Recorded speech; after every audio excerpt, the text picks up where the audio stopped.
느헤미야 2장 11절에서 마지막 20절 말씀 교독합니다. 내가 예루살렘에 이르러 머무른 지 사흘 만에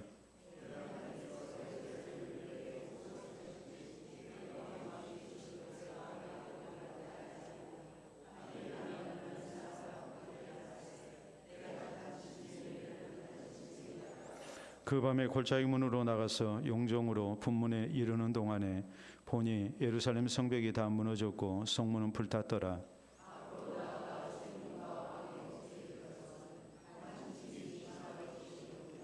그 밤에 시내를 따라 올라가서 성벽을 살펴본 후에 돌아서 골짜기 문으로 들어와 돌아왔으나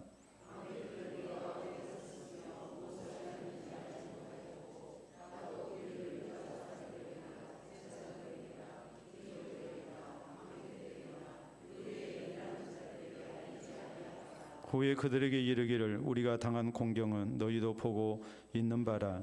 예루살렘이 황폐하고 성문이 불탔으니 자 예루살렘 성을 건축하여 다시 수치를 당하지 말자 하고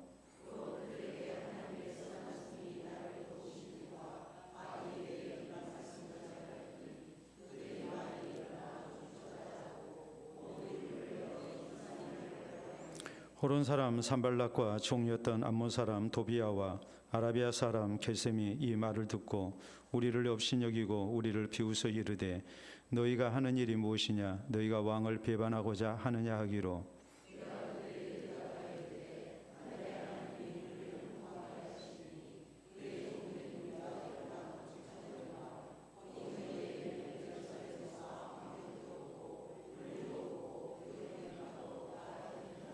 아멘. 오늘 느헤미야 강의 세 번째 시간입니다. 고등 기둥이 힘쓴다는 그런 말이 있죠. 아무리 두꺼운 그런 기둥이라 할지라도 만약에 휘어 있다면 힘을 쓸 수가 없습니다. 기둥은 가늘더라도 고등 기둥이 이렇게 힘을 쓸 수가 있습니다. 사람도 마찬가지입니다. 그 사람의 능력도 중요하지만 능력보다 더 중요한 것은 그 사람의 됨됨이입니다. 우리가 우리 역사를 놓고 볼 때 친일 부역자들이 못 배운 사람들이 아닙니다. 능력 없는 사람들이 아닙니다. 많이 배웠던 사람들이고 또 사회적으로 영향력이 큰 사람들 또 능력 있는 사람들이었죠. 그러나 이들이 마음 중심을 바로잡지 못하니까 결국 나라를 팔아먹는데 앞장선 그런 매국노들이 되고 만 겁니다. 마찬가지입니다. 누가 하나님의 손에 붙들려 쓰임을 받을 것인가? 그것은 그 사람의 능력보다도 하나님을 향한 바른 신앙 자세를 가진 사람, 그를 하나님께서 들어서 또 그와 함께 하시고 그를 붙드시고 도우시는 가운데 하나님의 뜻을 이루십니다. 우리는 지난 시간에 느헤미야가 황폐한 조국에 대한 소식을 듣고서 나라와 민족을 위해 쓰임받기 위해 어떤 신앙의 자세를 가졌는가라는 것에 대해서 그리고 여기에 하나님이 어떤 응답을 주셨는가에 대해서 말씀을 살폈습니다. 그는 슬퍼했고 울고 금식하고 그리고 하나님 앞에 오래도록 기도했습니다. 4개월을 이렇게 기도하며 또 하나님의 도우심을 기다렸을 때 하나님의 도우시는 은혜가 나타나죠.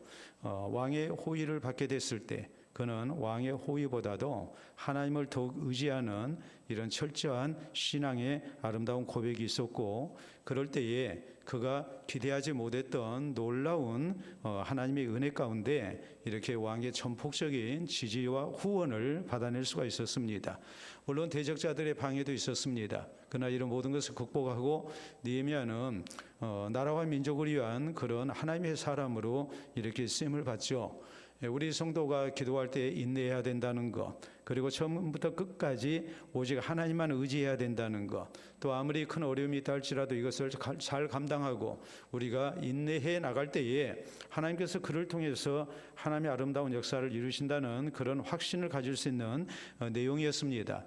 오늘 성경 말씀은 느헤미야가 조국에 귀환한 후에 어떤 신앙 자세로 헌신됐는가, 또 이스라엘 자손을 흥왕케 하기 위해서 그가 쓰임을 받았는가에 대해서 말씀을 전합니다. 우리 역시 이 시대를 살아가면서 하나님 나라 사역을 위해 우리에게 필요한 신앙의 자세가 무엇인가?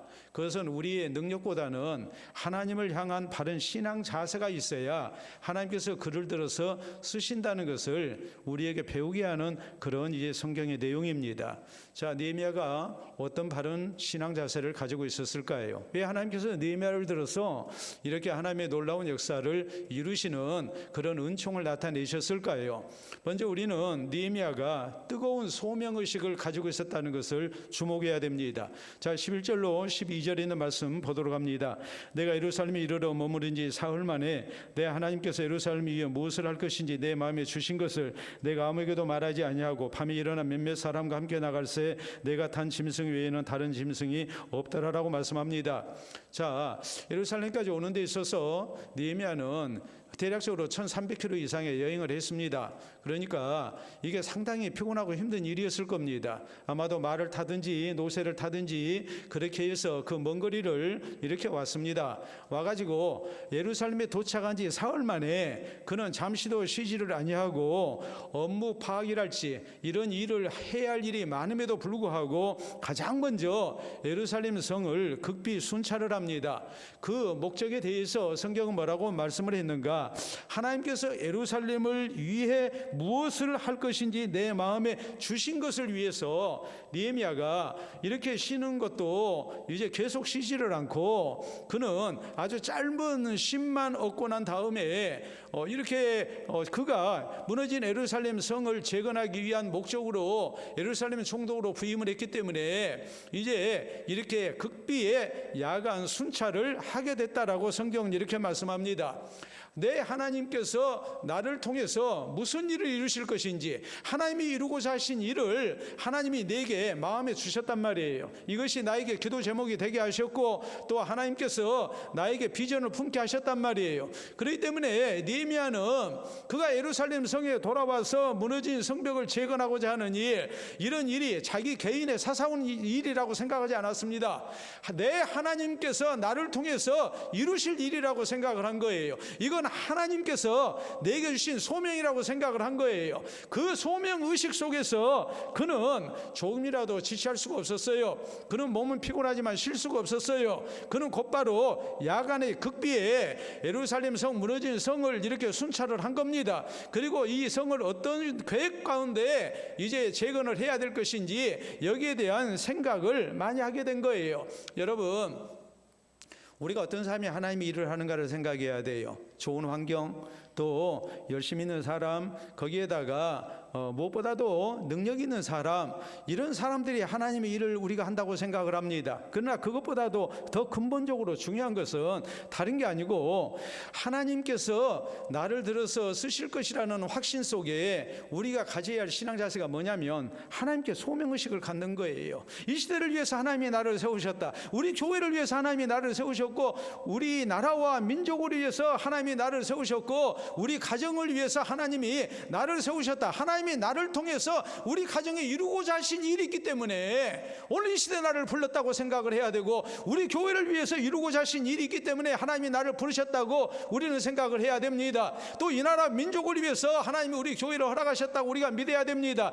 이 하나님으로부터 받은 소명의식을 가져야 그 사람을 들어서 하나님이 쓰시는 거예요. 소명의식이 없다 보면 이건 내 마음대로 해도 그만이고 안 해도 그만이에요. 하다가 어려운 형편이 있으면 포기합니다. 못하겠다고 합니다. 이건 하나님께 받은 소명의식이 없어서 그러는 거예요. 이 하나님으로부터 받은 소명의식이 우리에게 있어야 된단 말이에요. 그러면 이 일은 내 일이 아니에요. 이건 하나님의 일이에요. 사람이 맡긴 일이 아니에요. 목회자가 부탁한 일이 아니에요. 하나님께서 내게 맡기신 사명이에요. 이건 소명이에요. 그렇기 때문에 이런 사람이 하나님 앞에 자기의 최선을 다하는 거예요. 이런 사람이 하나님을 의지하는 거예요.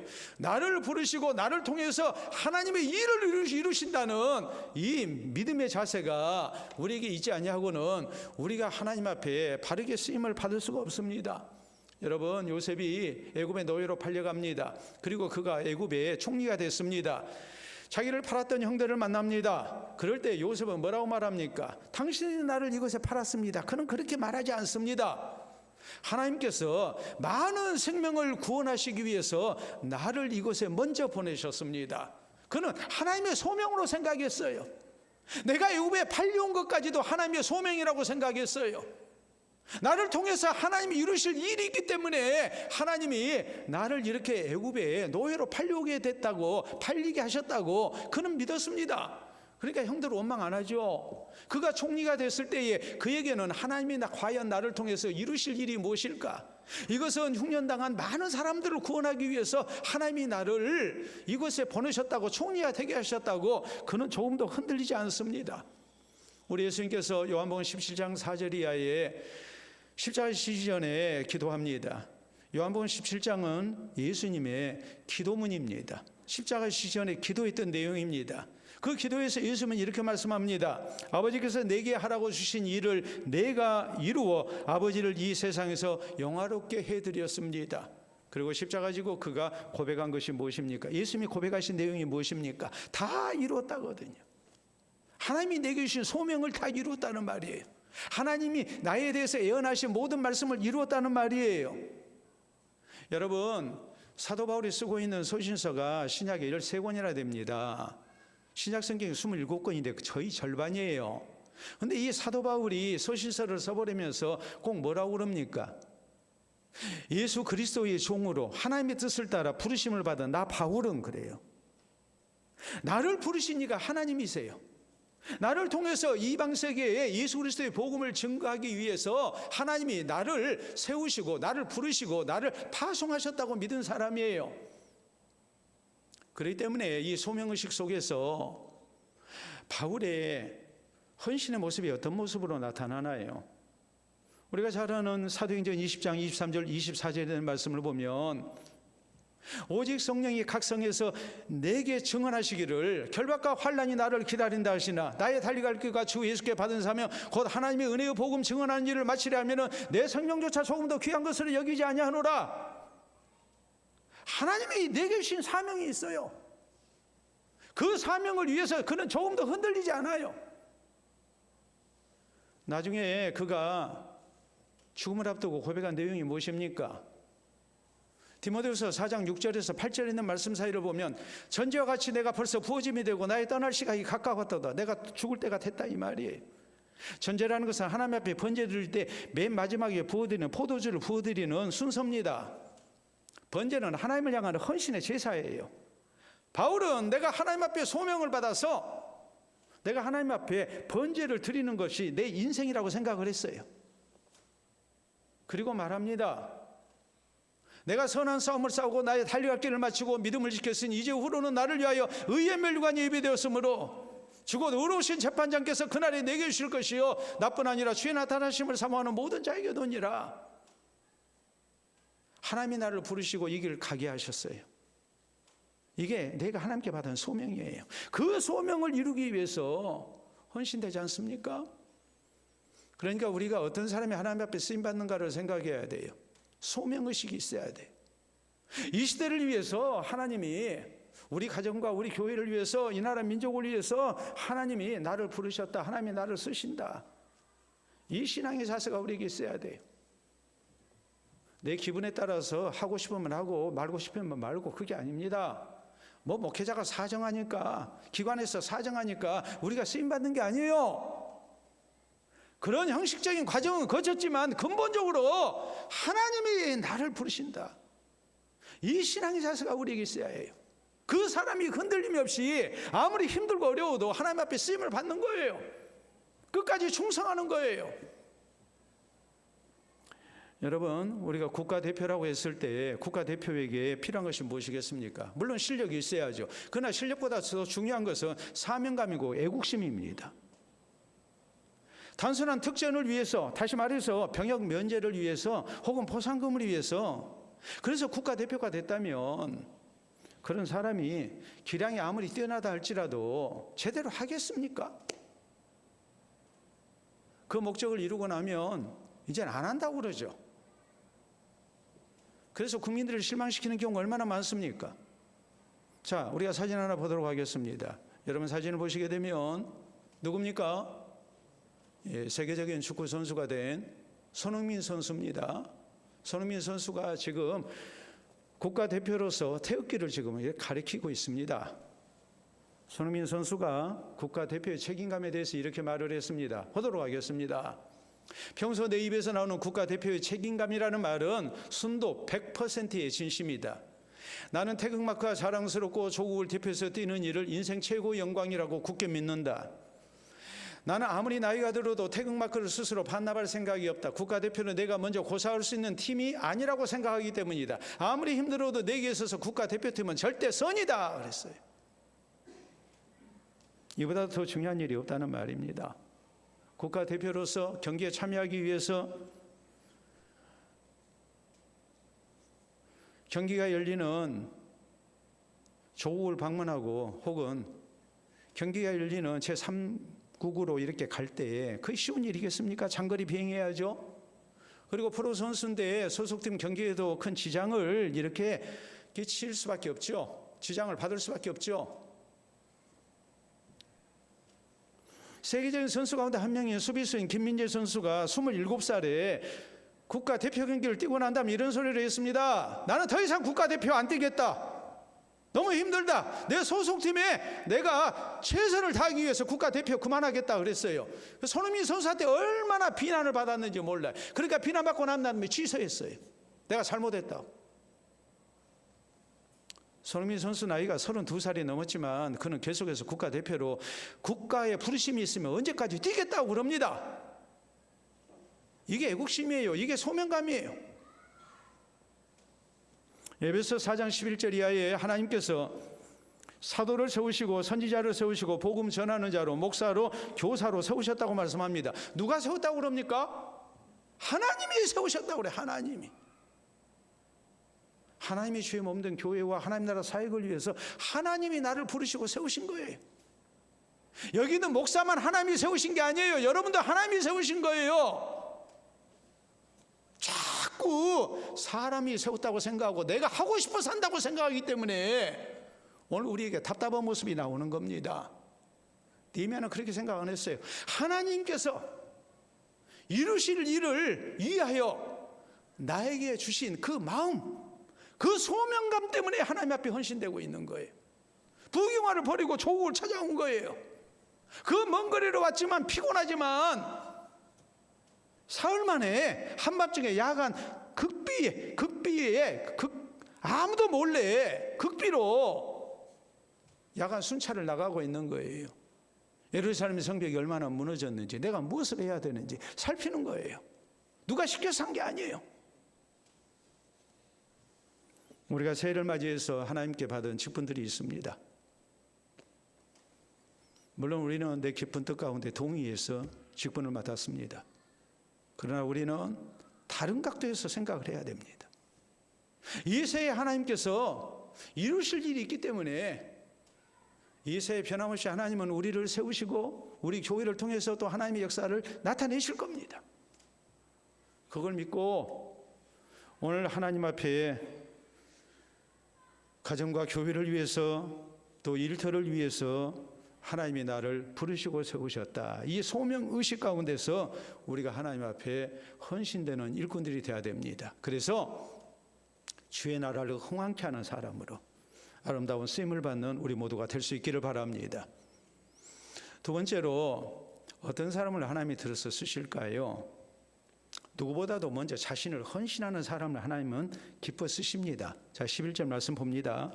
내가 예루살렘에 이르러 머무른 지 사흘 만에 내 하나님께서 예루살렘을 위해 무엇을 할 것인지 내 마음에 주신 것을 내가 아무에게도 말하지 아니하고 밤에 일어나 몇몇 사람과 함께 나갈새 내가 탄 짐승 외에는 다른 짐승이 없었더라 그랬어요. 귀환한 지 사흘 만에 극비리에 야간 순찰을 하죠. 그 목적은 예루살렘 성의 자세한 형편을 살피기 위해서입니다. 그래서 성전 재건을 위한 계획을 세우기 위해서였습니다. 얼마든지 부활을 시켜서 보고받을 수 있죠. 총독이니까 부하있지 않겠습니까? 또 예루살렘 형편을 자세히 알고 있는 사람 도움을 받을 수도 있죠. 근데 느헤미야는 그렇게 하지 아니했어요. 자신이 직접 살핀 겁니다. 자, 12절로 13절에 있는 말씀. 내 하나님께서 예루살렘 위에 무엇을 할 것이 내 마음에 주신 것을 내가 아무에게도 말하지 않냐고 밤에 일어나 몇몇 사람과 함께 나갈새 내가 탄 짐승 외에는 다른 짐승이 없더라. 그 밤에 골짜기 문으로 나가서 용정으로 분문에 이르는 동안에 보니 예루살렘 성벽이 다 무너졌고 성문은 불탔더라.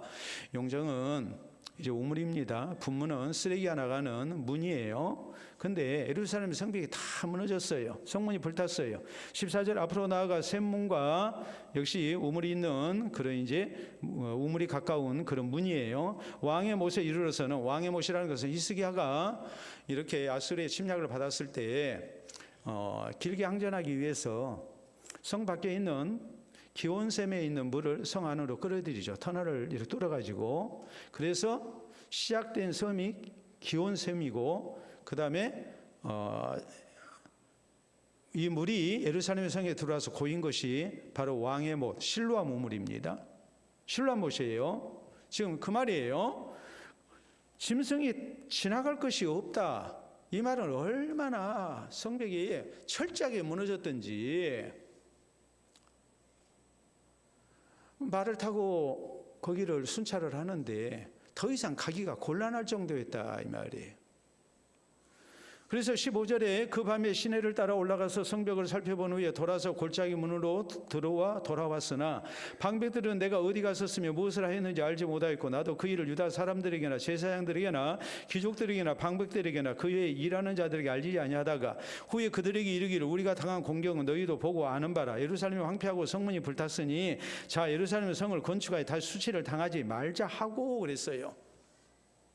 자기와 함께 일할 사람들에게 내가 야간 시찰을 해봤는데 성벽이 완전히 무너졌더라. 언제까지 우리가 이렇게 둬야 되겠냐. 우리가 그렇게 해서는 안 되지 않겠느냐. 내가 직접 봤기 때문에 설득력 있게 얘기를 할 수가 있는 것이죠. 내가 먼저 앞장서서 하나님이 우리를 통해서 이루고자 하신 일을 이루고자 먼저 헌신됐기 때문에 거기에 대해서 느헤미야의 이 말에 사람들이 이해를 하고 설득을 당하고 같이 함께 하겠다고 나서는 거예요. 누군가가 앞장을 서야 돼요. 그 앞장선 사람을 통해서 하나님은 하나님의 역사를 이루세요.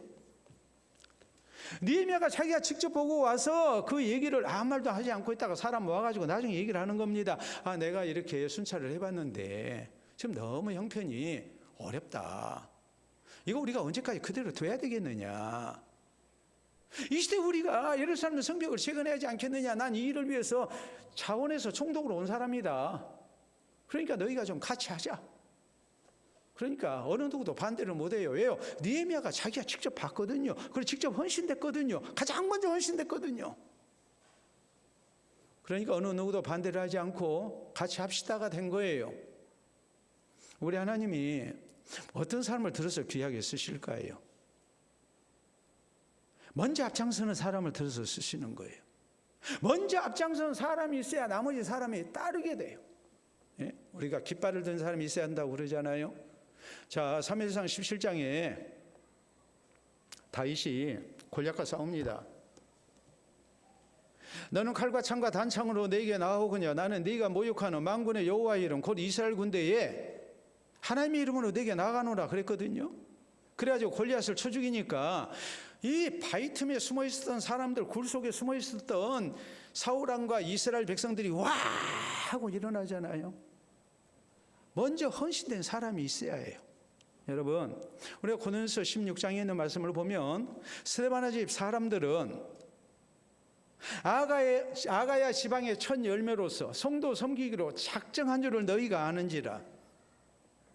가장 먼저 교회 앞에 부르심을 받아가지고 우리가 나중에 된 성도를 위해서 주의 교회를 세우는데 우리가 먼저 헌신되자. 가족들이 함께 작정을 했어요. 그러니까 그 모습을 보고 부드나도 아가이고 이런 사람들이 같이 한 겁니다. 그래서 교회의 부족을 채워요.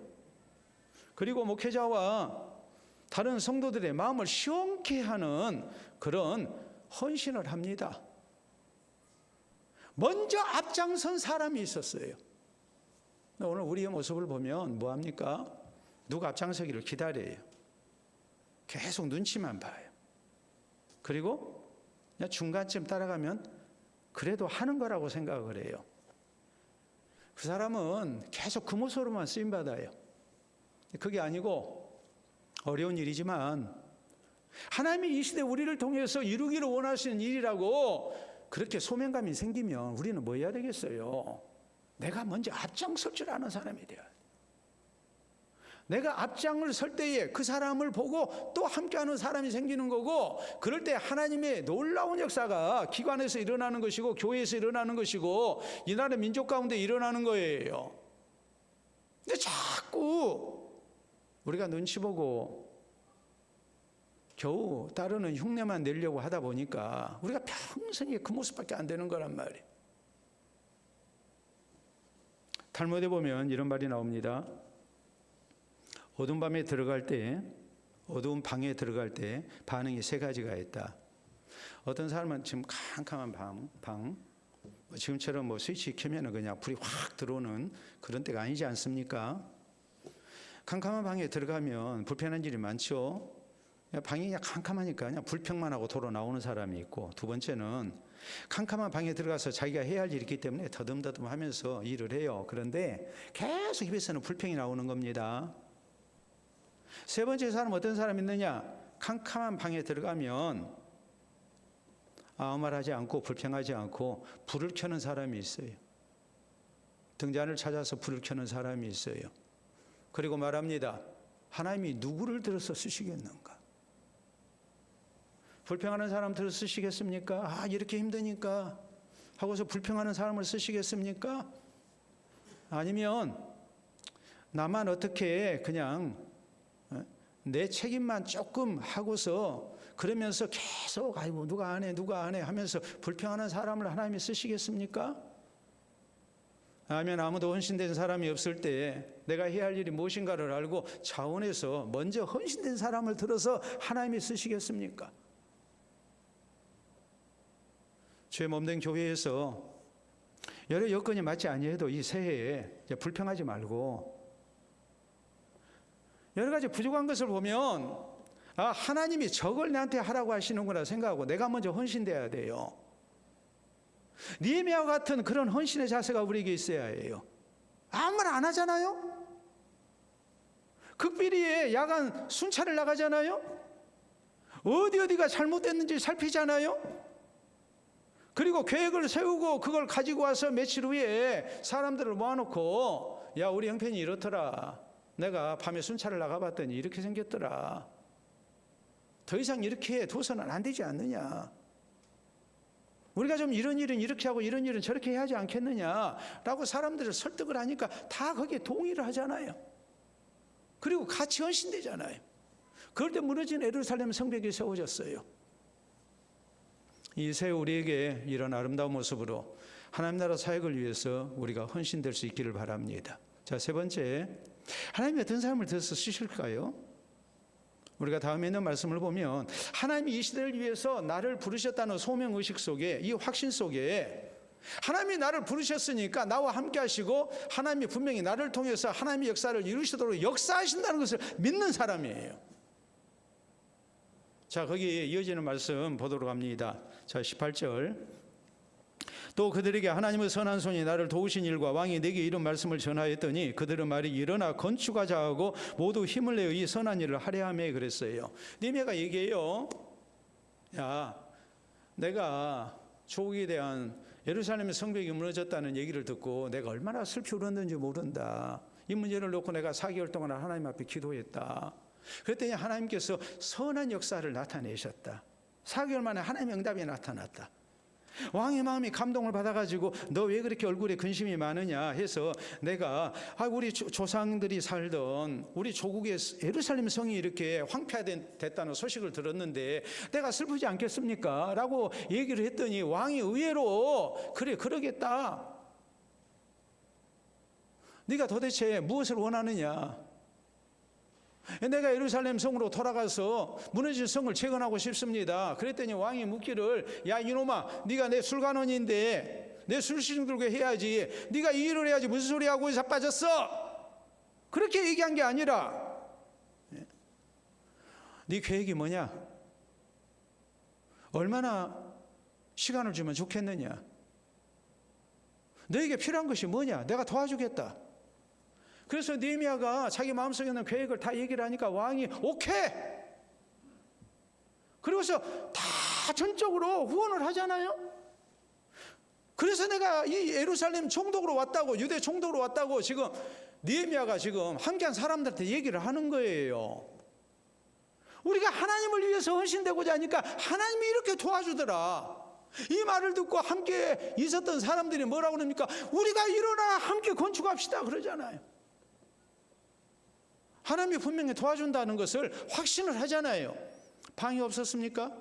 그 다음에 이어지는 말씀을 보면, 자 19절 말씀, 호론 사람 사발락과 종이었던 암몬 사람 도비야와 아라비아 사람 게셈이 이 말을 듣고 우리를 업신여기고 우리를 비웃어 이르되 너희가 하는 일이 무엇이냐? 너희가 왕을 배반하고자 하느냐 하기로. 무시하죠.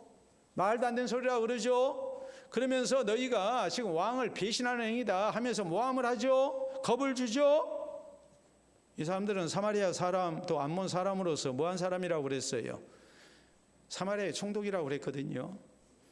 느헤미야가 유다 총독으로 오게 되면 자기의 정치적 입지가 이렇게 취약해진다 생각을 하고 느헤미야를 경계하고 지금 방해를 하는 거예요. 왕을 배신하는 행위라고 지금 겁을 주는 거예요. 그런데 20절에 느헤미야가 조금도 위축이 되지 않습니다.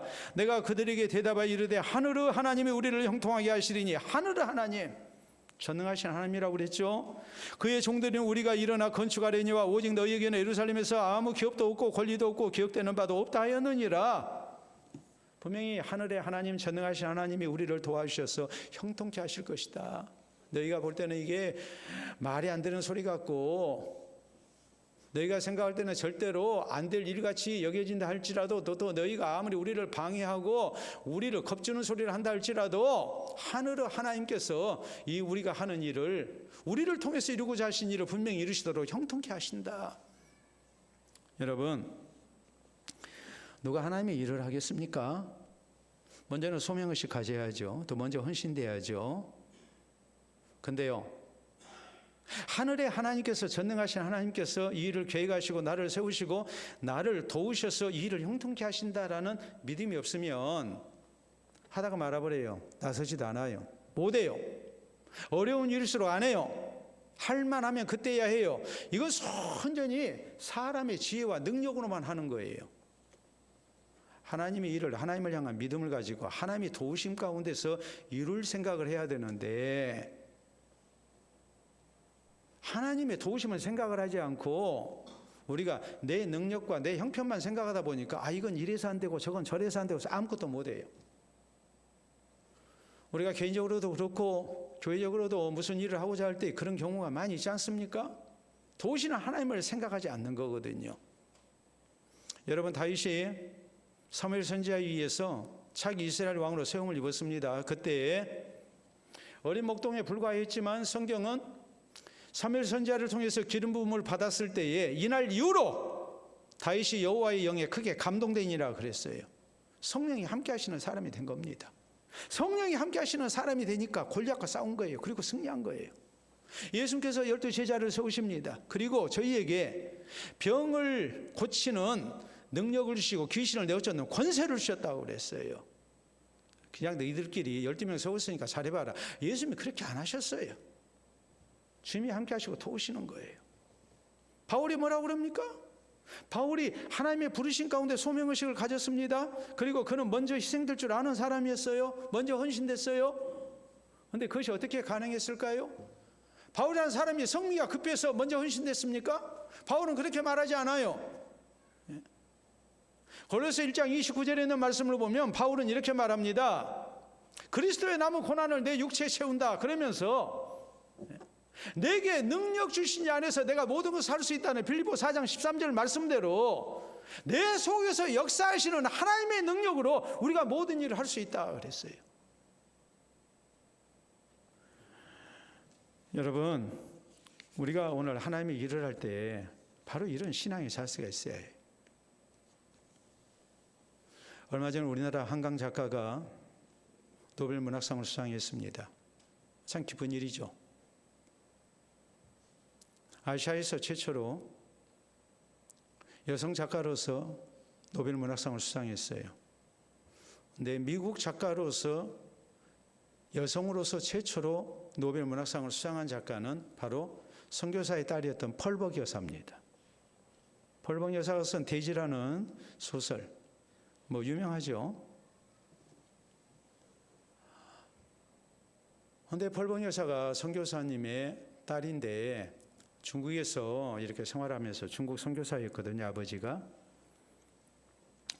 근데 이 펄벅 여사의 어머니가 캐롤라인이라는 여성이었는데 아주 신실한 그리스도인으로 중국에서 이렇게 이제 남편과 같이 사역을 합니다. 근데 남편이 선교사님이 이렇게 멀리 선교 여행을 떠나요. 그러면 이 어머니가 세 자녀와 그리고 중국인 하녀와 더불어서 이렇게 이제 가정을 지키며 생활을 해요. 그런데 어떤 일이 있었냐면 그 지방에 계속 가뭄이 들었어요. 그러니까 그 지방에 살고 있는 중국인들이 자기들끼리 하는 얘기를 이제 우연히 듣게 됐어요. 근데 그 얘기가 뭐였냐면 왜 이렇게 계속 가뭄이 드느냐. 가뭄의 원인은 다른 게 아니라 저 서양인들 때문에 그렇다. 저 서양 귀신이 들어와가지고 지금 이렇게 우리가 가뭄이 든 것이다. 충분히 그럴 수 있잖아요. 무지한 사람들 입장에서 또 불신앙인들 입장에서는 그럴 수 있죠. 더구나 당시 중국이라는 나라가 외세의 침략 속에서 나라가 갈갈이 찢기고 있는 상황이었으니까 선교사들이 그 앞잡이 노릇을 했다고 해가지고 선교사들을 굉장히 미워하고 증오하는 그런 상황입니다. 그런데 그 이야기가 어떻게 전개가 되고 있냐면 지금 계속되는 가뭄의 원인이 저 선교사들 때문이니까 내일 저 선교사 가족을 죽여서 우리가 하늘에 제사를 드리자. 그러면 하늘이 노임을 풀고 뭘 줄 것이다? 비를 줄 것이다. 그런 얘기를 듣게 된 거예요. 얼마나 들었겠습니까? 그 어머니가 세 자녀를 데리고 밤새워 간절히 기도했습니다. 다음 날 중국인들이 손에 무기를 들고 이제 집으로 몰려왔습니다. 이런 상황 속에서 이 어머니가 하나님 앞에 찬송을 시작했어요. 아이들이 따라서 찬송을 했어요. 찬송을 부르니까 그때 하늘에서 비가 내리기 시작했어요. 계속해서 비 한 방울 오지 않던 땅에 비가 내리기 시작한 거예요. 그래서 이 일이 오히려 전도의 역사가 됐어요. 여러분 성경은 빌립보서 1장 6절에 이런 말씀을 합니다. 자, 빌립보서는 옥중 서신이에요. 사도 바울이 전도하다 잡혀서 로마의 옥중에서 빌립보 교회를 위해서 쓰고 있는 서신이에요. 얼마나 암담합니까? 목회자가 없는 교회예요. 바울의 입장에서 자식을 놔두고 지금 떠나온 입장 아닙니까? 교회가 얼마나 안 잊히겠어요. 근데 바울은 놀라운 신앙을 고백합니다. 빌립보서 1장 6절 우리 가운데 착한 일을 시작하신 이가, 다시 말해서 우리 가운데 착한 일을 시작하신 하나님께서 그리스도 예수의 날까지 이루실 줄을 우리는 확신하노라 그랬어요. 하나님이 시작해 하셨습니다. 빌립보에 주의 복음을 증거케 하셨고 교회를 세우게 하셨어요. 이 하나님이 그리스도 예수의 날까지 분명히 주의 교회를 붙이시고 하나님의 역사를 이루실 거라고 확신을 한 겁니다. 나는 잡혀서 감옥에 갇혀 있고 언제 돌아갈지 알 수 없지만 분명히 하나님은 시작하시고 이루신다는 확신을 가진 거예요. 여러분, 올 한 해 하나님께서 우리에게 첫 주를 허락하시고 살게 하셨습니다. 제가 예언 하나 하겠습니다.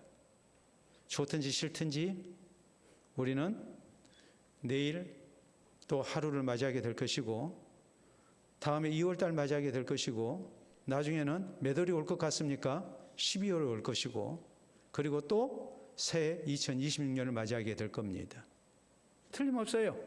아니다고 할 사람 한 사람도 없어요. 그런데 그냥 숫자만 바뀌어가지고 세월이 가는 게 아니라 하나님께서 올해 우리 교회를 통해서 이루고자 하신 일을 우리에게 비전으로 주시고 우리의 헌신을 통해서 하나님은 하나님이 하시고자 하신 일을 이 새해 분명히 이루십니다. 하나님이 우리와 함께 하시고 하나님께서 이 모든 일을 형통케 하실 겁니다. 우리는 그 신앙을 고백하면서 하나님을 의지하는 성도가 돼야 돼요. 하나님의 도우심을 믿고 헌신된 사람을 하나님께서 들어서 쓰시는 거예요.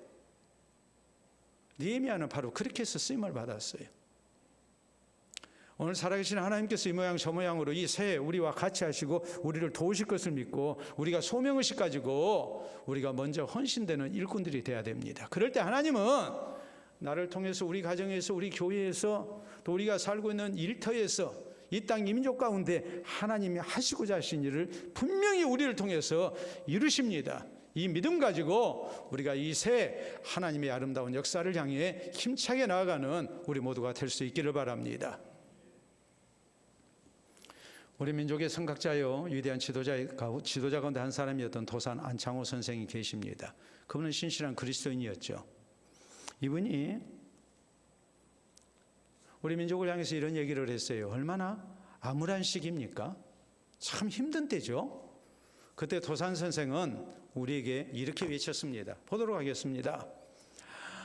묻노니 당신은 주인인가 나그네인가? 여러분이시여 오늘 조선사회의 주인 되는 이가 얼마나 됩니까? 주인이 아니면 나그네일 텐데 주인과 나그네를 무엇으로 구별할까? 그랬어요. 요즘 말씀,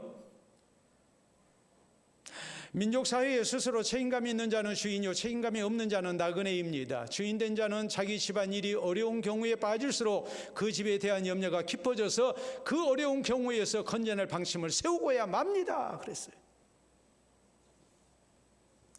분명히 한 해 우리 교회가 가는 길, 또 우리가 신앙 안에서 사는 일, 고속도로 달리듯이 평탄하지만은 않을 겁니다. 어떤 어려움이 우리를 기다리고 있을는지 몰라요. 그 어려움을 통해서 하나님은 하나님 앞에 헌신된 일꾼을 찾으시고 기다리십니다. 그리고 우리로 하여금 하나님 의지하게 하십니다.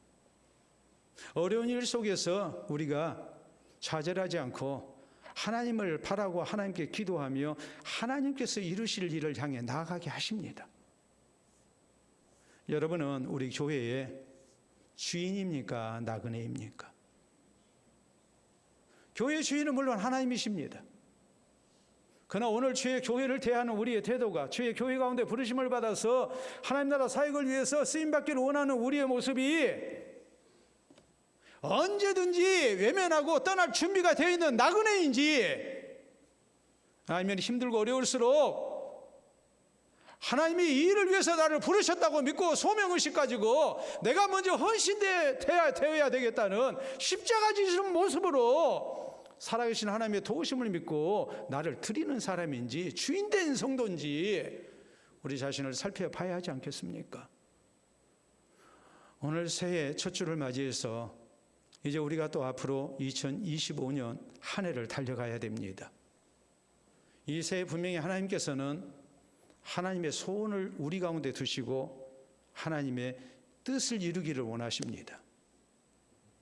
내게만 새해 소원이 있는 게 아니에요. 나를 향하신 하나님의 소원이 있어요. 하나님이 이루고자 하신 일이 있어요. 우리 모두가 함께 하나님 앞에 소명의식 가지고 먼저 앞장서서 헌신되는 가운데 분명히 하나님께서 나를 통해서 우리 교회를 통해서 하나님의 하시고자 하신 일을 이 새해 이루실 줄로 믿고 도우시는 하나님을 우리가 신뢰하면서 다시 한번 우리 모두가 진실된 모습으로 하나님 앞에 헌신되는 그런 다짐의 기도가 우리에게 있기를 바랍니다. 기도합니다.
신의 교회 머리가 되시고 우리의 생명주가 되신 아버지 은혜를 감사합니다.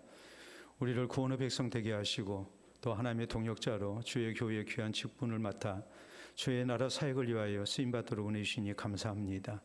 느헤미야에게 주셨던 소명의식이 우리에게 있게 해주시옵소서. 나를 부르시고 세우시는 하나님, 또 나를 통해서 이루고자 하시는 하나님의 거룩하신 그 부르심을 우리가 귀담아 듣게 하시고 우리 마음에 품고 우리가 주님 앞에 아름다운 모습으로 헌신되기를 원합니다. 분명히 주께서 이루고자 하신 일, 우리를 통해서 이 새해 이루고자 하신 일을 우리에게 보여주시고 또 우리가 이 일을 위해 기쁜 마음으로 헌신되게 하시고 또 하나님께서 우리를 붙드시고 도우심으로 능히 이루는 새해가 되게 해 주시옵소서.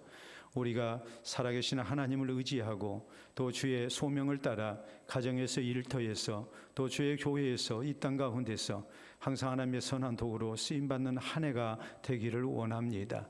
다시 한번 우리의 심령을 뜨겁게 하여 주셔서 느헤미야처럼 우리 주님 앞에 귀하게 쓰임받게 하시고 주의 나라를 흥왕케 하는 하나님의 사람으로 주께 영광될 수 있도록 인도하여 주시옵소서. 미사옵고 예수님 이름으로 기도하옵나이다.